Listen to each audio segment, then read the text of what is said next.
Hi, everyone. I'm James, and I just want to say, wow, day 8. We are on day 8 of our 30-day English shadowing challenge, and I feel like every single day we come here, this community just gets a little bigger, a little warmer, and a little more amazing. So if you are here, whether it's day 1 for you or day 8, I am genuinely so happy you pressed play today. And I'm Jenny, and yes, day 8 is a big deal because here's something interesting about habits. Research shows that it takes anywhere from 21 to 66 days to build a real habit, and you are already more than a quarter of the way there if you've been with us since the beginning.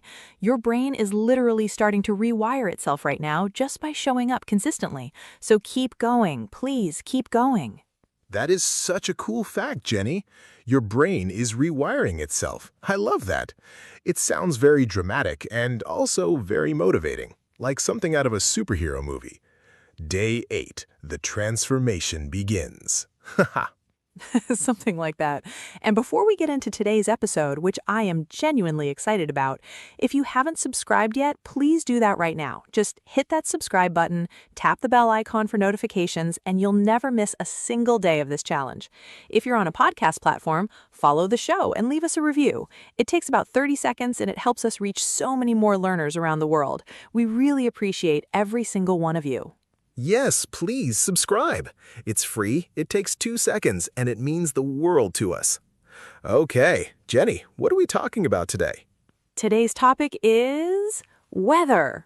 And before anyone rolls their eyes and thinks, oh, weather, that's boring, I want to challenge that idea immediately because weather is actually one of the most universally important conversation topics in English.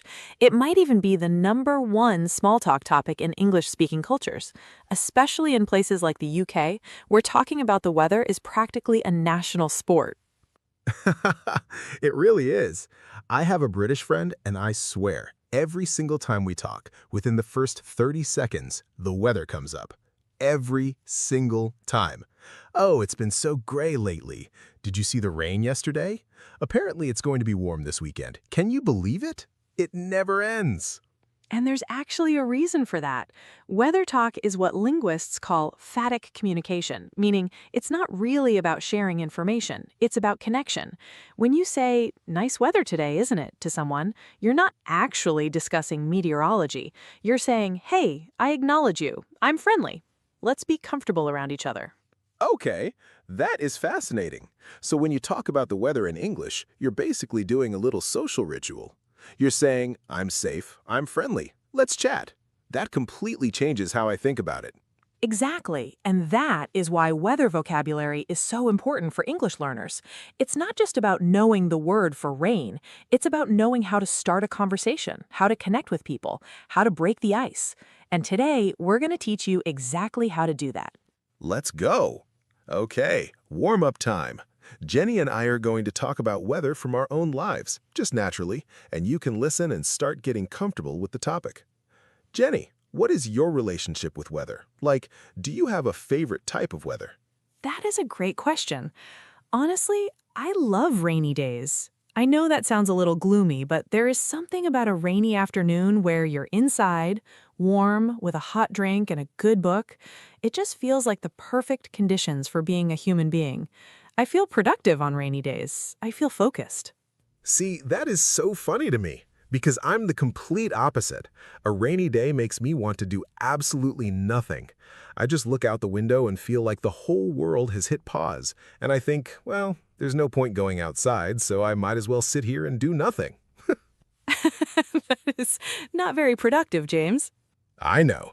I fully accept this about myself. Sunny days, though, sunny days make me feel like I can do anything. I want to go outside, I want to be active, I want to call my friends, I want to start 10 new projects all at once. Sunshine is like fuel for me. That actually makes sense. There's real science behind that. Sunlight increases serotonin levels in the brain, which is connected to mood and energy. So your response to sunny weather is literally biological. Wait, so I'm not being dramatic? It's actually science? It's actually science. I love being validated by science. Okay, what about extreme weather? Have you ever been in a really dramatic weather situation? I mean, I was once caught in a really bad thunderstorm while I was walking home from work. No umbrella, no jacket, just me and the sky absolutely opening up. I was completely soaked within about 90 seconds. And the worst part was I could see my building from where I was. It was right there. But the rain was so heavy that by the time I got inside, I looked like I had gone swimming in my work clothes. Oh no, that is such a relatable disaster. I feel like everyone has had that moment where the rain just decides you specifically as its target. Like you personally. It really felt personal. Okay, what about you, James? Oh, I have a good one. So I grew up in a place that gets a lot of snow in the winter. And one year, I was maybe 12 years old. We had this massive snowstorm, like seriously huge. And school was canceled, which, as a 12-year-old, is basically the best thing that can ever happen to you. So my friends and I spent the entire day outside in the snow. We built a snowman, we had snowball fights, we made snow angels, the whole thing. And I remember thinking this is the greatest day of my life. Snow is magical. Aw, that is genuinely sweet. And then I grew up and realized that snow means shoveling your car out at 7 in the morning before work, and I changed my opinion. The snow is less magical at 32. So much less magical. Okay, let's get into vocabulary. All right, let's go through our key vocabulary for today. These are the most important weather words and phrases in English, and you are going to shadow them with us. Out loud, please. Don't just listen, speak. First up, and this is the most basic one, but let's make sure we have it, sunny. Sunny means there is a lot of sunshine. The sky is clear and bright. It's a beautiful sunny day today. Easy, right? And the opposite, cloudy. Cloudy means the sky is covered with clouds and there isn't much sun. It's a bit cloudy this morning, but it might clear up later. And a related word, overcast, which means completely covered in gray clouds with no blue sky at all. The sky is overcast today. It's a slightly more advanced word, but very natural to use. Next, rainy or it's raining. Pretty straightforward, but let me give you some more specific words too. A drizzle is very light, soft rain, almost like a mist. A shower is a short period of rain that starts and stops.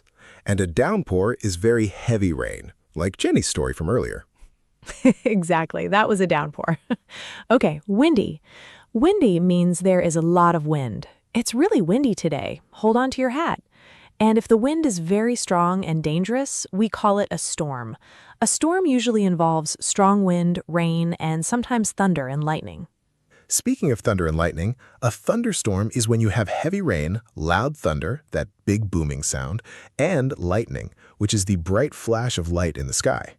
Thunderstorms are dramatic and exciting, and honestly a little scary. Next, humid. Humid means the air feels heavy and wet, even when it's not raining.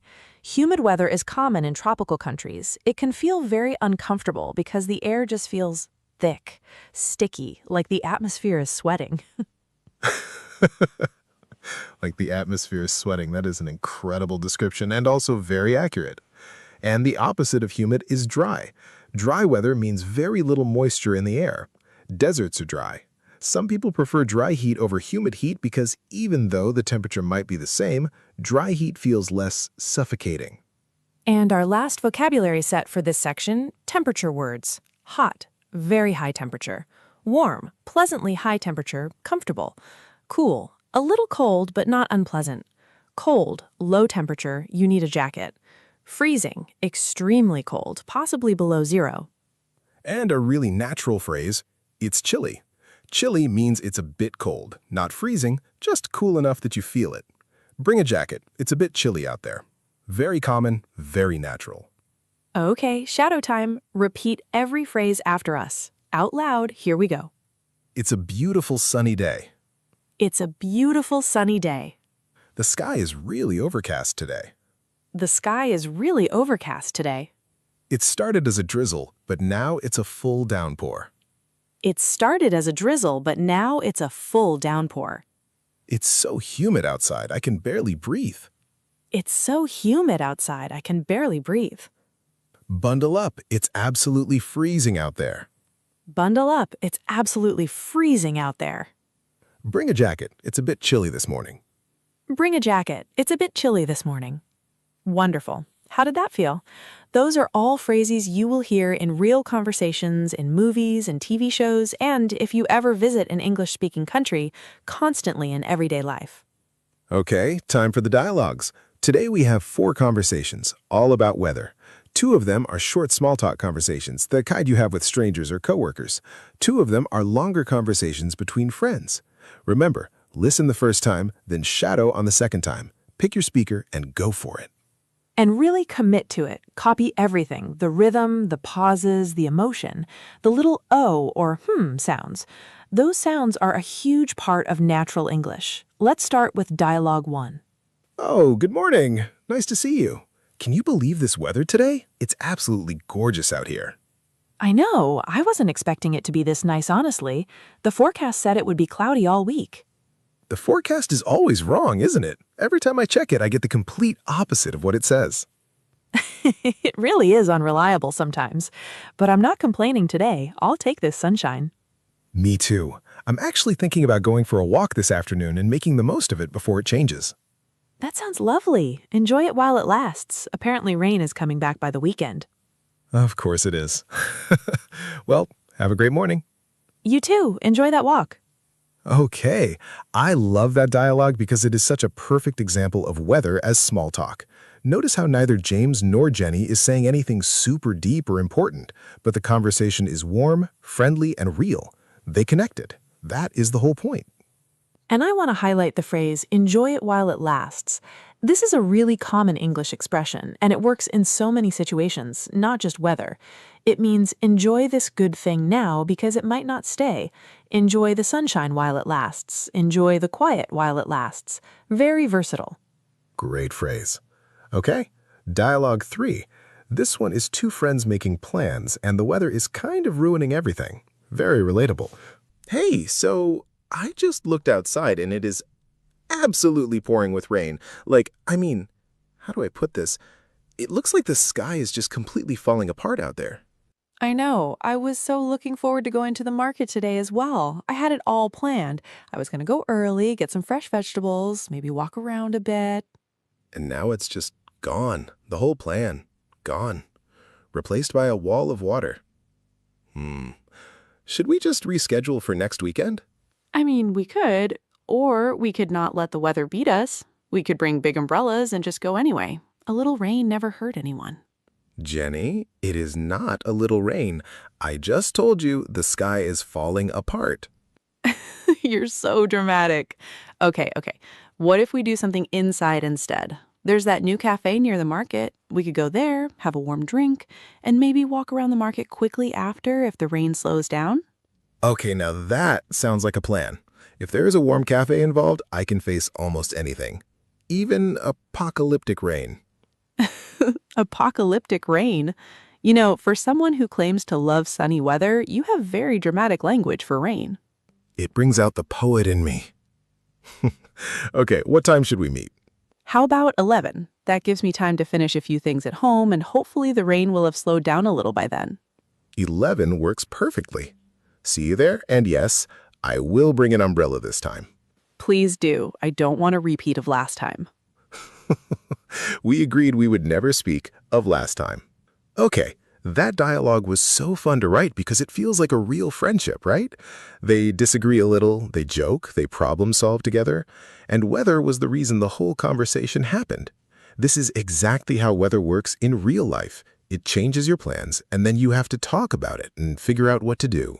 And I want to point out a phrase from that dialogue. A little rain never hurt anyone. This is a very common English saying. It means don't be afraid of small difficulties or uncomfortable things. You'll be fine.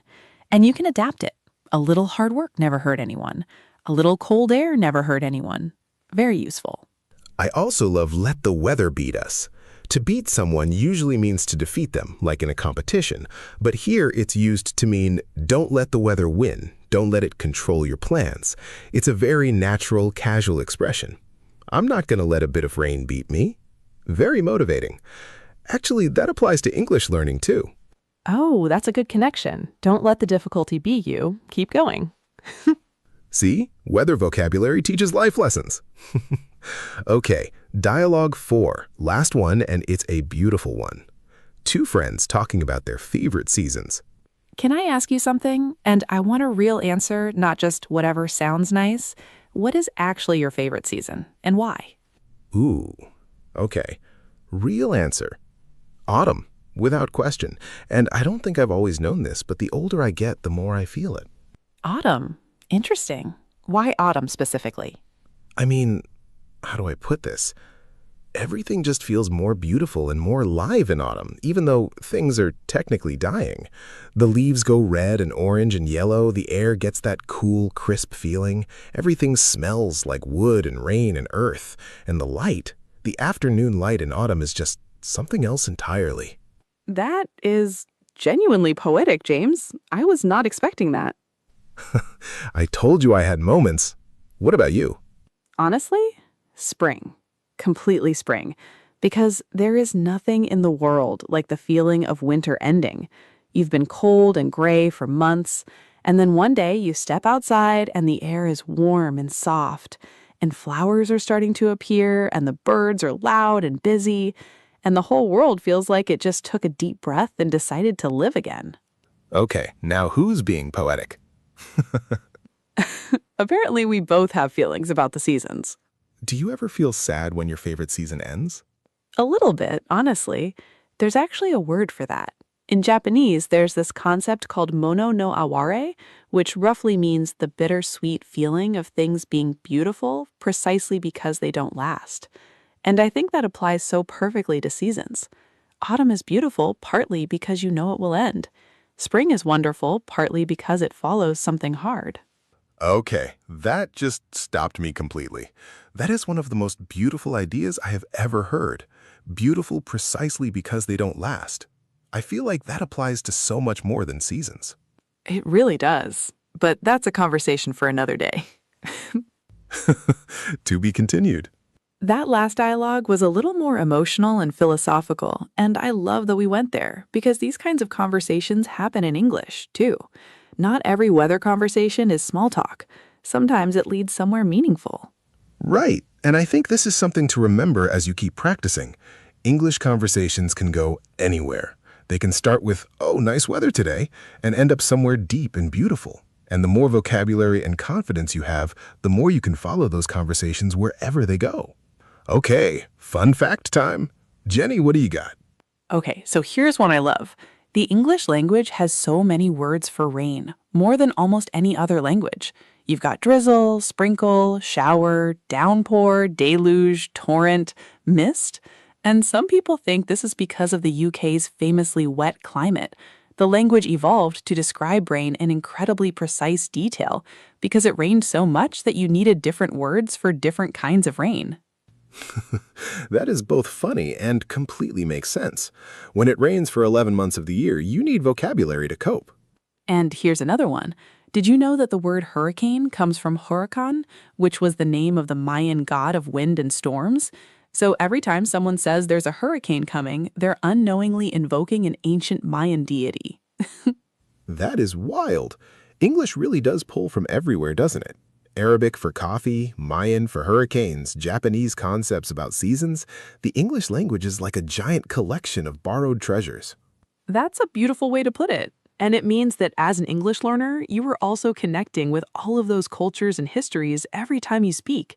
Language is never just words. It's layers of human experience. Okay, now I feel very emotional about English. Thank you, Jenny. You're welcome. All right, everyone, before we wrap up, your speaking challenge for today. And this one is so simple and so powerful. I want you to look outside right now, wherever you are in the world, and I want you to describe the weather in English. Use the words we learned today. Tell us, is it sunny or cloudy? Is it hot, warm, cool, cold, or freezing? Is it raining? Is it windy? Is the sky overcast? Just describe what you see out loud right now.